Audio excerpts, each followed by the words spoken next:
Chapter 22 of The Science of Being Great by Wallace D. Wattles. This recording is in the public domain. A Summary of the Science of Being Great. All men are made of the one intelligent substance, and therefore all contain the same essential powers and possibilities. Greatness is equally inherent in all, and may be manifested by all. Every person may become great. Every constituent of God is a constituent of man. Man may overcome both heredity and circumstances by exercising the inherent creative power of the soul. If he is to become great, the soul must act, and must rule the mind and the body. Man's knowledge is limited, and he falls into error through ignorance. To avoid this, he must connect his soul with the universal spirit. Universal Spirit is the intelligent substance from which all things come. It is in and through all things. All things are known to this universal mind, and man can so unite himself with it as to enter into all knowledge. To do this, man must cast out of himself everything that separates him from God. He must will to live the divine life, and he must rise above all moral temptations. He must forsake every course of action that is not in accord with his highest ideals. He must reach the right viewpoint, recognizing that God is all, in all, and that there is nothing wrong. He must see that nature, society, government, and industry are perfect in their present stage, and advancing toward completion; and that all men and women everywhere are good and perfect. He must know that all is right with the world, and unite with God for the completion of the perfect work. It is only as man sees God as the great advancing presence in all, and good in all, that he can rise to real greatness. He must consecrate himself to the service of the highest that is within himself, obeying the voice of the soul. There is an inner light in every man, that continuously impels him toward the highest, and he must be guided by this light if he would become great. He must recognize the fact that he is one with the Father, and continuously affirm this unity for himself and for all others. He must know himself to be a God among gods, and act accordingly. He must have absolute faith in his own perceptions of truth, and begin at home to act upon these perceptions. As he sees the true and right course in small things, he must take that course. He must cease to act unthinkingly, and begin to think, and he must be sincere in his thought. He must form a mental conception of himself at the highest, and hold this conception until it is his habitual thought form of himself. This thought form he must keep continuously in view. He must outwardly realize and express that thought form in his actions. He must do everything that he does in a great way. In dealing with his family, his neighbors, acquaintances, and friends, he must make every act an expression of his ideal. The man who reaches the right viewpoint and makes full consecration, and who fully idealizes himself as great, and who makes every act, however trivial, an expression of the ideal, has already attained to greatness. Everything he does will be done in a great way. He will make himself known, and will be recognized as a personality of power. He will receive knowledge by inspiration, and will know all that he needs to know. He will receive all the material wealth he forms in his thoughts, and will not lack for any good thing. He will be given ability to deal with any combination of circumstances that may arise, and his growth and progress will be continuous and rapid. Great works will seek him out, and all men will delight to do him honor. Because of its particular value to the students of the science of being great, I close this book by giving a portion of Emerson's essay on the oversoul. This great essay is fundamental, showing the foundation principles of monism and the science of greatness. I recommend the student to study it most carefully in connection with this book. What is the universal sense of want and ignorance, but the fine innuendo by which the great soul makes its enormous claim?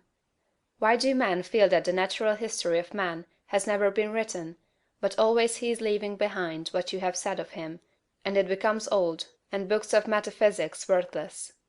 The philosophy of 6,000 years has not searched the chambers and magazines of the soul. In its experiments there has always remained, in the last analysis, a residuum it could not resolve. Man is a stream whose source is hidden. Always our being is descending into us from we know not whence.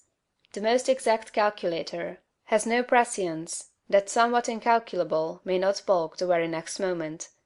I am constrained at every moment to acknowledge a higher origin for events than the will I call mine. As with events, it is so with thoughts.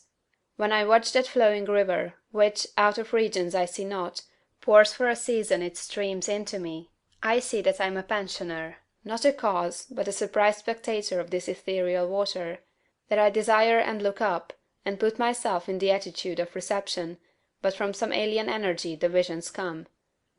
The supreme critic on all the errors of the past and present, and the only prophet of that which must be, is that great nature in which we rest, as the earth lies in the soft arms of the atmosphere.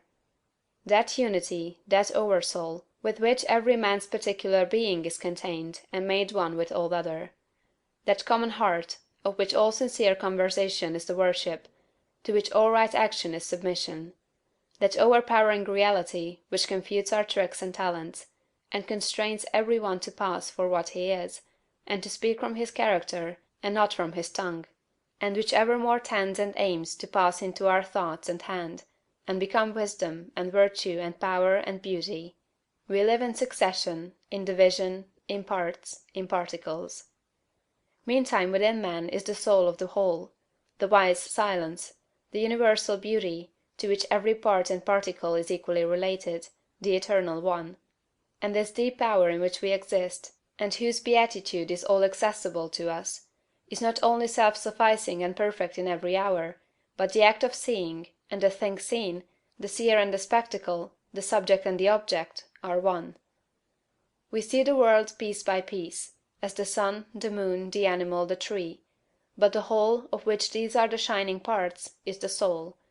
It is only by the vision of that wisdom that the horoscope of the ages can be read, and it is only by falling back on our better thoughts, by yielding to the spirit of prophecy which is innate in every man, that we know what it saith. Every man's words, who speaks from that life, must sound vain to those who do not dwell in the same thought on their own part. I dare not speak for it. My words do not carry its august sense, they fall short and cold. Only itself can aspire whom it will, and behold, their speech shall be lyrical and sweet, and universal as the rising of the wind. Yet I desire, even by profane words, if sacred I may not use, to indicate the heaven of this deity, and to report what hints I have collected of the transcendent simplicity and energy of the highest law. If we consider what happens in conversation, in reveries, in remorse, in times of passion, in surprises, in the instruction of dreams wherein often we see ourselves in masquerade, the droll disguises only magnifying and enhancing a real element, and forcing it on our distinct notice, we shall catch many hints that will broaden and lighten into knowledge of the secret of nature.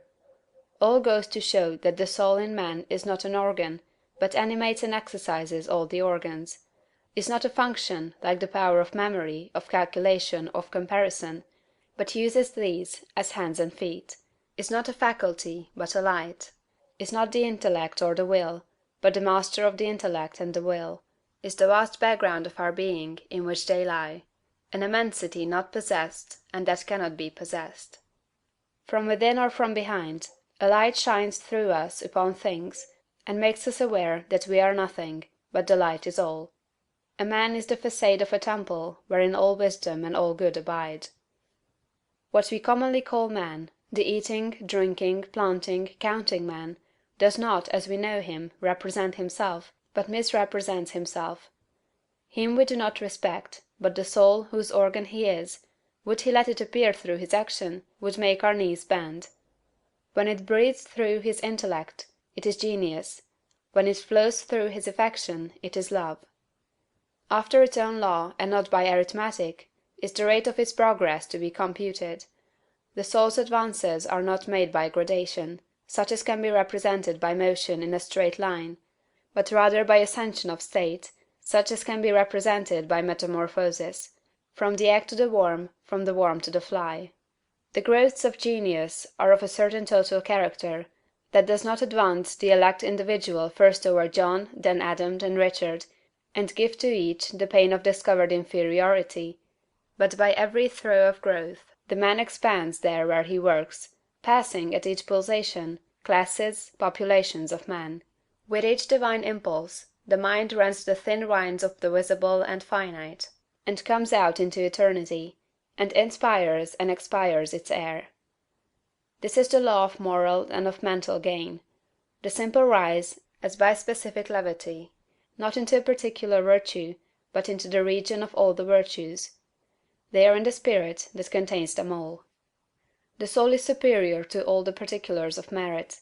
The soul requires purity, but purity is not it; requires justice, but justice is not that; requires beneficence, but is somewhat better; so that there is a kind of dissent and accommodation felt when we leave speaking of moral nature, to urge a virtue which it enjoins. For, to the soul in her pure action, all the virtues are natural, and not painfully acquired. Speak to his heart, and the man becomes suddenly virtuous. Within the same sentiment is the germ of intellectual growth, which obeys the same law. Those who are capable of humility, of justice, of love, of aspiration, are already on a platform that commands the sciences and arts, speech and poetry, action and grace. For whoso dwells in this moral beatitude does already anticipate those special powers which men prize so highly. Just as love does justice to all the gifts of the object beloved. The lover has no talent, no skill, which passes for quiet nothing with his enamored maiden, however little she may possess of related faculty; and the heart that abandons itself to the Supreme Mind finds itself related to all its works, and will travel a royal road to particular knowledge and powers. For, in ascending to this primary and aboriginal sentiment, we have come from our remote station on the circumference instantaneously to the centre of the world, where, as in the closet of God, we see causes, and anticipate the universe, which is but a slow effect. End of Chapter 22, and end of The Science of Being Great, by Wallace D. Wattles. Recorded by Diana Meilinger in March 2012.